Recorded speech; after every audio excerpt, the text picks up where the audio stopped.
put your hands together for Nirmala Sitharaman, India's first full-time woman defense minister. She'll make a short speech, post which she's also agreed to take questions.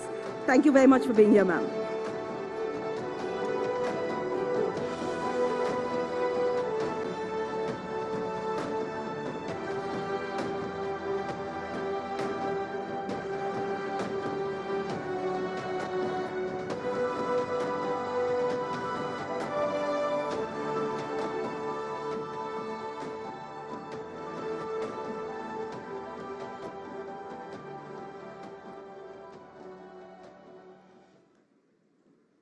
Good evening.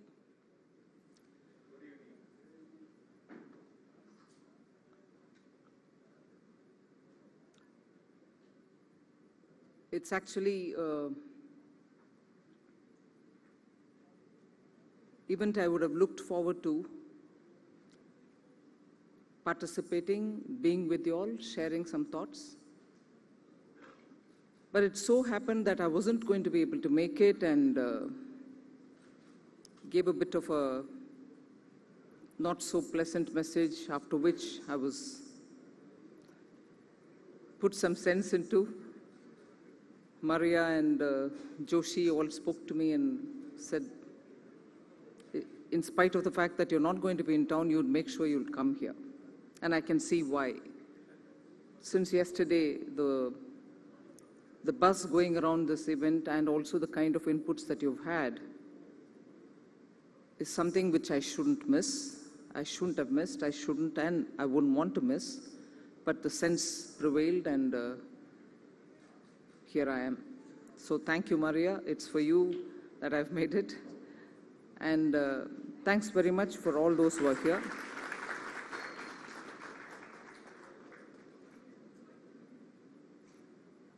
I think the Honorable Prime Minister in his inauguration himself has said quite a lot about what this government is doing and what is it that we're doing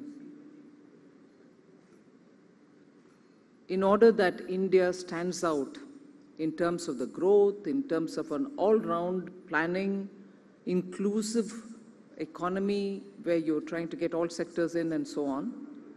But my particular focus is to tell you all as to what the Defense Ministry has done in the last few years, and as a result of which, we see that the strong foundations that this sector needs, both in terms of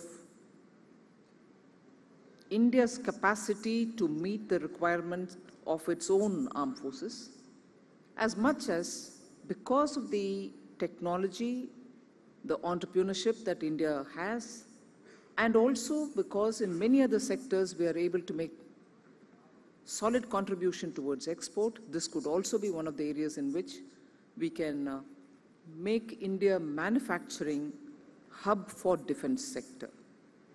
So the emphasis has been to make sure that you are able to have enough produced in this country in order that you can gradually reduce the import of expensive, technologically advanced equipments for the armed forces.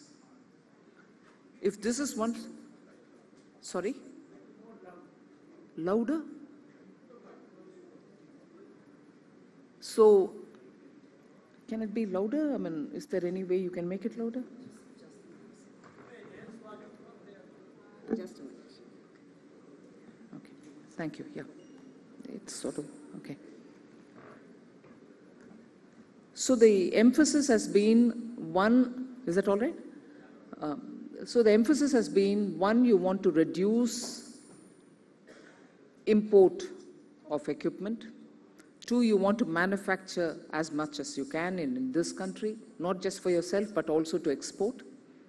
Three, focus on preparedness. Armed forces is preparedness.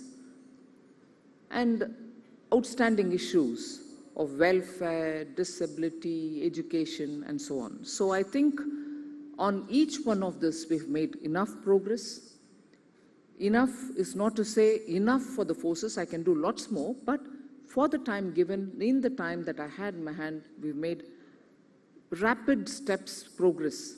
I'm straight coming from Tamil Nadu, where after the budget announcement, 2 defense production corridors were announced, as you are aware. We've announced one in Tamil Nadu and one in Uttar Pradesh. In Uttar Pradesh, the focus is to link all those existing cities where OFBs exist, defense public sector units exist. Similarly, in Tamil Nadu too, there is also a set of OFBs which are present all over the route of the corridor, and we have had interaction with industry, private sector, which can, of all sizes, medium, small, large, which can now work together with the ministry and make sure that their investment decisions in order that their production in the next few years will be towards producing defense goods. So there is this kind of a momentum which is given, both supported by the budget and also supported by the policy of Make in India, Make in India, with a very big accent of Indian designed, Indian made, Indian manufactured goods. So in a way, the policy translating towards ground-based activities is absolutely picked up, and the speed with which this policy change and also towards manufacturing in India is gaining good momentum. Other than that, of course, there is periodic review of the situation on the borders. Army, Air Force and Navy are also seized of the developments both in the maritime area and also in the not so well-defined border with China. I'm not sure if at the opening remarks stage you want me to say more. I would leave you all to, I think it is planned that there will be Zaka or somebody who's going to sit and talk to me and ask questions which will be more to the issue that is in your mind, that I can address it, rather than give a long-wound lecture on what is happening in the Ministry of Defense. But once again, thank you very much for the CNN for having given me this opportunity to interact with all of you all. I'm sure I'll hear a lot of things on which I can go back to work again. Thank you very much.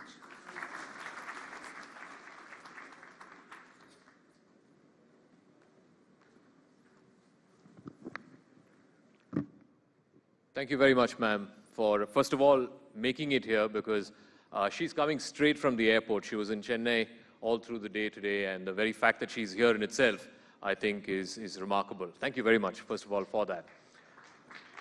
You made an impassioned plea for Make in India in defense, about kickstarting Indian industries and them helping the defense supply chain. But has it really kicked off? Has it really been a success? Has it translated? Because government's own data seems to suggest that out of the 144 contracts given out in the last 4 years, the average delay is about 52 months. The accepted delay in defense contracts is about 13 to 16 months. So has there been a mismatch between what has been promised and, as the opposition says, the slogans and what is actually translating on the ground? Well, I'm not so much worried about the opposition saying, sure, but it is a reality that even if we open up, there are times when you're working under a given framework of rules or under a policy which itself needs a bit of tweaking. And that's why, even as I said in my opening statement, Make in India, the Prime Minister announces on the rampart, from the ramparts of the Red Fort, after which we have made some policy changes. But as we go along, when we hear from the stakeholders that more is to be done, we have kept changing. And that is why we are now very confident that the changes with which the new defense procurement policy is going to be announced sooner, a lot more of what has been the takeaways from the interaction from the stakeholders will be incorporated and will make it even more simpler. And even as it is, I think a few things have been announced. Nearly 21 such projects have been taken out to be given to the Indian private sector. Sure. And also we have said, you don't have to wait for us to announce an acceptance of necessity for something that we want. Instead, if you think you have something to contribute, suo motu, you can come and we will take on that idea. Third, we've also made a very clear sort of commitment that if after the trials are proven that your product is good enough, we shall not retract our commitment. Okay. So that is something which will give confidence to the investors that if they've done something as per the quality stipulations, and if the product is prototype is tested, there's no need for them to worry, but we will buy. So that kind of change which is happening, I would think will give us the necessary results. Until now, if it is not really as much as we expected, it's also because these kind of difficulties had to be overcome. You know, before you came here, one of our earlier panelists was Captain Amrinder Singh, and he's a former infantryman himself. And he painted a very dire picture of the situation in terms of weapons, in terms of ammo, in terms of guns. We have a lot of Fauji's in the audience today. And he says that the 7.62 guns, which he used as an infantryman back in the 60s and 70s, is being reintroduced. What is the real picture? Are our forces really well equipped to deal with the challenges that they face? There's no doubt that there is a big challenge in front of us. But it's not as being projected. I'm not contradicting Captain Amrinder Singh, who I've not heard. I don't know what he said here. But the fact is, look at it from two different points of view. There was a huge debate about Chennai. Yeah. Do we have enough ammunitions if we were to have 10 days of intensive war?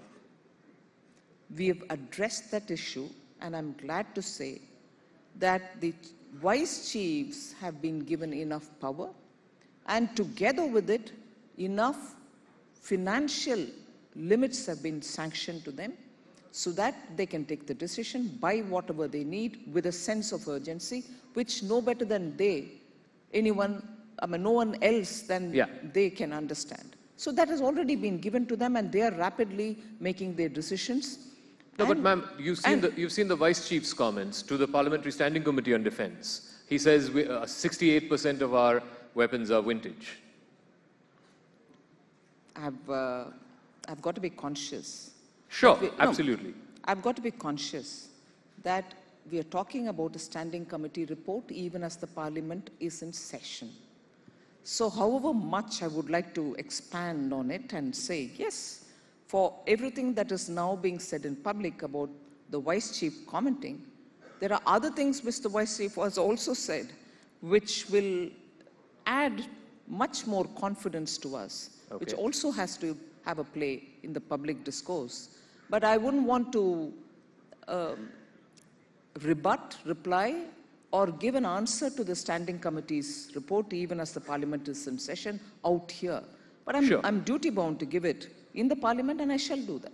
But this general sense, and I believe, again, this is a sense that's shared by a lot of ex-Faujis here, is that the budget allocation for defense this time has been relatively low, in fact, quite low.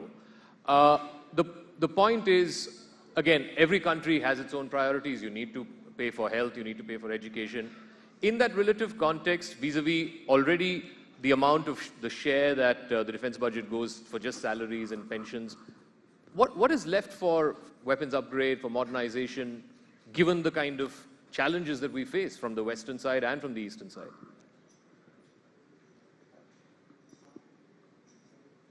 First of all, the figure which we talk about saying, is that sufficient for modernization? And also equally say the money that you have to spend for pensions is huge. Oh no, the figure that we're talking about for modernization or for defense is exclusive of what is being given for pensions or OROP related. So distinctly two different amounts have been very clearly mentioned in the budget, and therefore the debate should not talk about the budget with the commitments given for OROP. OROP related matters are already kept separate. Sure. But even then, is this sufficient for modernization? Is this sufficient for so many other things which have been pending? I think as soon as the budget was announced, I said, I'm happy with what we've got. And why did I have to say that? And I say that even today. Why did I have to say that? Both my senior predecessors, Parikar and Arun Jaitley, and myself after my coming in September have repeatedly reviewed the situation, looked at all the pending projects on which decisions had not been taken over a decade, prioritized, made the forces prioritize on what they want with a sense of urgency, what can wait, what cannot. And based on that, our consultations with Ministry of Finance happened. Okay. So it's not as if, devoid of the list of priorities that the three forces have given, we've rushed to something with the Finance Ministry, or we didn't commit ourselves to the Finance Ministry, and what they gave us crumbs we've taken. I'm sorry, that's a wrong picture. The consultations happened after the three forces and the Coast Guard made their list of priorities. Well, for a decade if decisions are not made, and if there is a list of 100 for each of them, from among them there should be some priority for me to demand funds for 1 year based on the 10-year waiting list. Sure. I mean, how much more can I do? Not that I want a credit saying I've done, but the ministry has continuously, with the forces telling us and reshuffling the priorities, assessed our demand. And therefore, to suddenly say, for the level of modernization that the armed forces have to undergo, this is insufficient. The level of modernization that the armed forces has to undergo, I understand. We have to give a lot more. Sure. No doubt on that. But it's not as if we've not done our homework before going to the finance, or not taking into cognizance our demand, our homework. The finance ministry has thrown some amount at us. No, Sure. It's done in consultation. Okay. I have to ask you the question on the Rafale deal. Now, obviously, it's become political. It's become political mudslinging. The Congress party saying that the figure that's initially there was reluctance to release the figure per aircraft. Now, the figure has been said in a written reply in Parliament, 670 crores, but that is minus avionics, weapon systems, India-specific requirements, and so on. The Congress party says that their deal was about 500 odd crores per aircraft. How do you respond to that, first of all, politically? I think we've given a very elaborate statement on Rafale. The factors that we have to keep in the back of our mind whenever we speak about Rafale, even at the cost of repeating, I'd like to say it here. The constant reference to our price versus your price. You can go into 10 shops wanting to buy something, and you didn't end up buying it at all. How does it matter what price was quoted to you when you didn't buy? We bought it.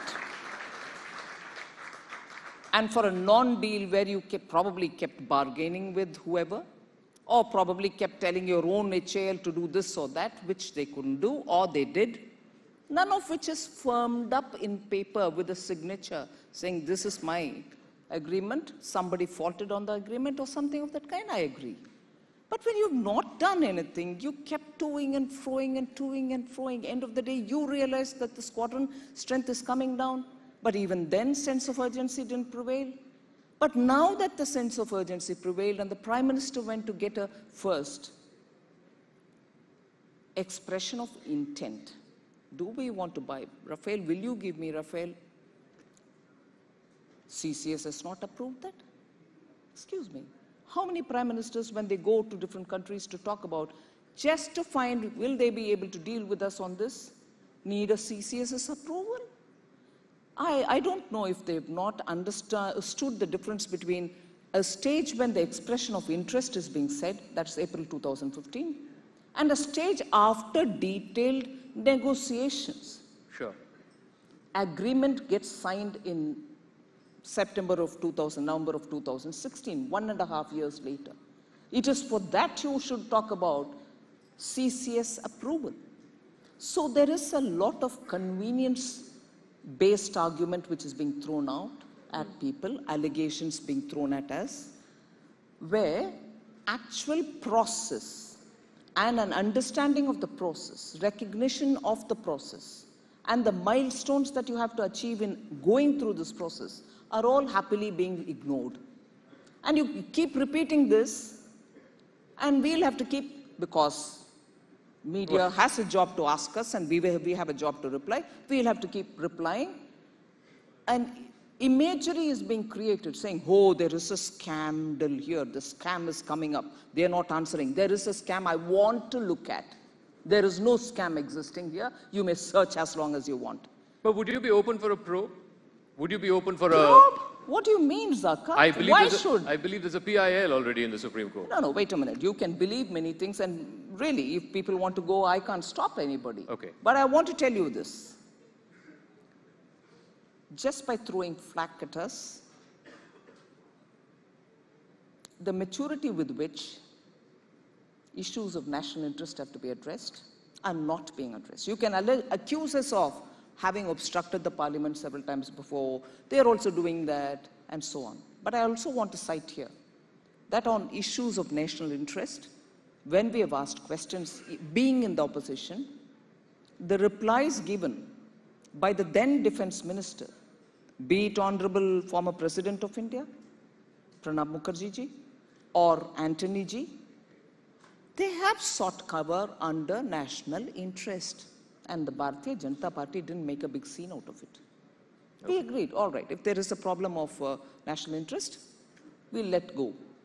We trust that the government will not do anything harming the national interest. Sure. That level of statesmanship, maturity, I'm sorry, I'm unable to see now. Okay. All right. Let me ask two questions when you speak about national interest.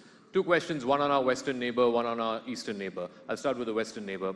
As per MOD's own stats, the Army's own stats, there were more than 900 ceasefire violations last year. In the first couple of months of this year, there have already been close to 200.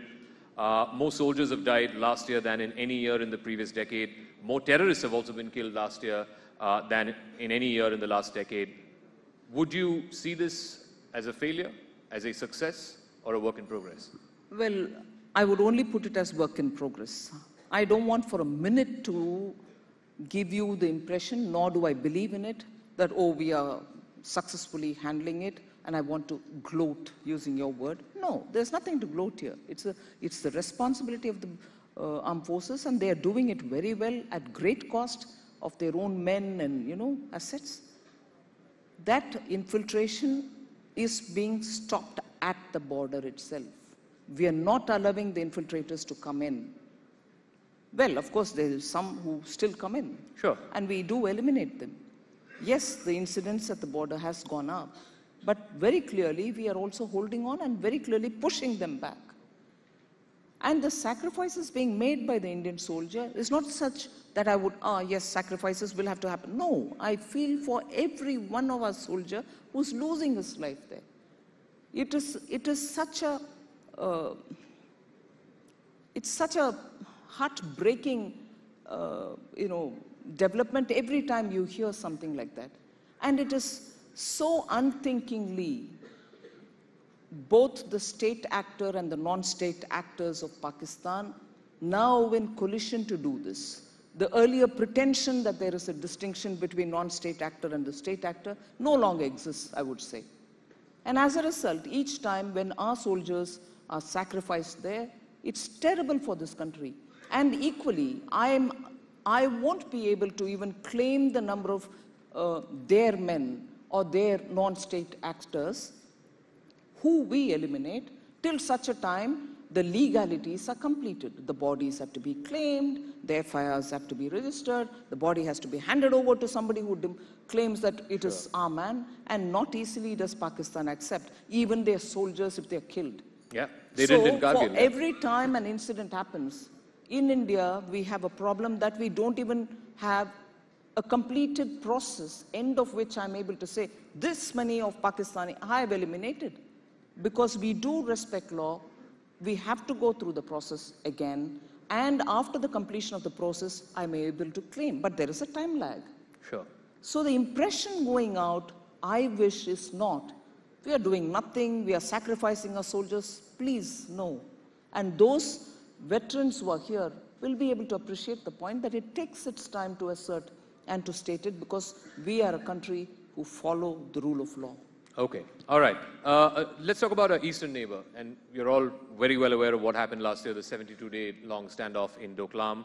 Now, post that, India stood her ground and everybody appreciated that. But post that, there are some concerns that there's massive build-up on the Chinese side, including building of massive infrastructure. Should we be worried? Will there be a Doklam 2? I don't think.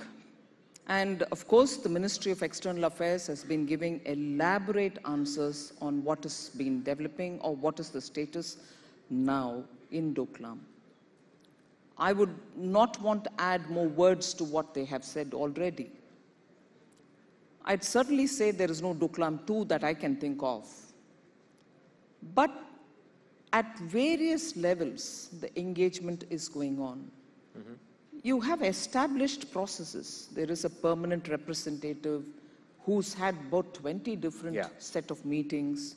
Then you have the border personnel meeting, the flag officers meeting. All this, and I think recently the Army Chief has also come out to say, we have resumed these talks. So we are continuously engaging at various levels. So I don't think we should, I'm not saying we can't be complacent, nor am I saying we can be shoulders down, we can relax. No, we have to be alert, we have to be conscious of every minute of what happens and what not happens in our border. Okay, and final question, as Shreya introduced you, you're the first ever woman Raksha Mantri. You broke a glass ceiling by assuming that post. Many are now asking the question, we now have women fighter pilots. When are we going to see women in combat roles in the army? I mean, I know this is a long shot. I don't know if it'll happen in your lifetime or mine, but a woman service chief. This is a matter in which I think I've said quite a few times that we are not averse to having women in all activities of the forces. But now the matter is at various levels in different courts all over the country. Whether it relates to those women who are in the Short Service Commission who would want to move over to Permanent Commission, or other women who have already reached that grey area of having completed the short service and wanting to move, but we have not removed them, we have kept them, are they there or not? Several cases are in the courts.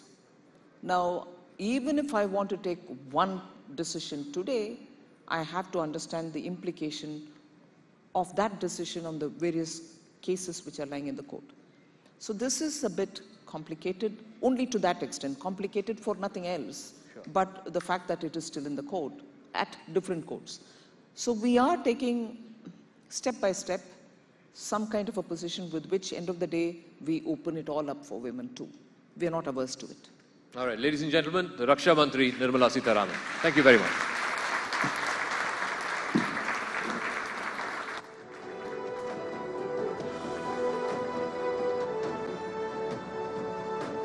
Thank you, Nirmala ji, for being here. Thank you very much.